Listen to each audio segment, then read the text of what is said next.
கரூரில் விஜயின் பரப்புரையின் போது கூட்ட நெரிசலில் சிக்கி இதுவரை 41 பேர் உயிரிழந்துள்ளனர். இன்னும் பலர் மருத்துவமனையில் சிகிச்சை பெற்று வருகின்றனர். இச்சம்பவம் பலரையும் சோகத்தில் ஆழ்த்தியிருக்கிறது.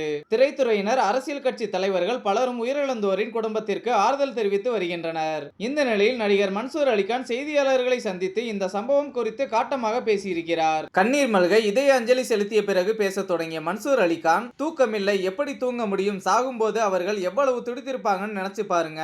இந்த கொலையை என்ன அரசியலாக்குவது, உண்மை அதுதானே. விஜய் தம்பிக்கு நான் முன்பே வாழ்த்து சொல்லியிருந்தேன். அவருடைய வளர்ச்சி பிடிக்காம இருப்பவங்க அவரை கொள்கை ரீதியா எதிர்த்து நில்லுங்க, கூட்டம் போட்டு பதில் சொல்லுங்க. தொடர்ந்து இந்த நாட்டை நாசமாக்கி வருபவர்களை எதிர்த்து பேசும்போது கொள்கை ரீதியா மட்டும் எதிர்த்து நில்லுங்க.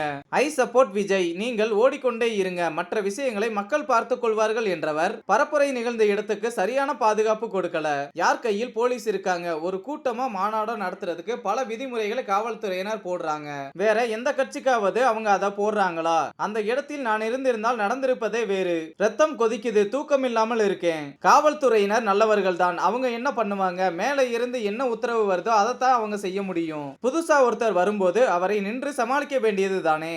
ஏன் சொந்த மக்களை கொலை செய்யறீங்க? சொந்த மக்களை கொன்னிட்டு வேஷம் போட்டுட்டு இருக்கீங்களே. மக்கள் விஜயை பார்க்கணும்னு நிக்கிறாங்க. ஆனா இதுக்கு பின்னாடி ஒரு சதி நடந்திருக்கு. என்னுடைய ரத்தம் கொதிக்குது, தூக்கம் இல்லாமல் இருக்கேன். விஜய் வராமல் இருந்திருந்தால் வீட்டுக்குள்ள இருந்து அரசியல் செய்கிறார்னு சொல்லி இருப்பீங்க. அவர் வெளியே வந்தா மக்களை இப்படி செய்யறீங்க. இப்போ எப்படி வெளியே வருவது, யார் பாதுகாப்பில் வருவது, தப்பு செய்தவன் தண்டனையை அனுபவிப்பான் என்று முடித்துக் கொண்டார்.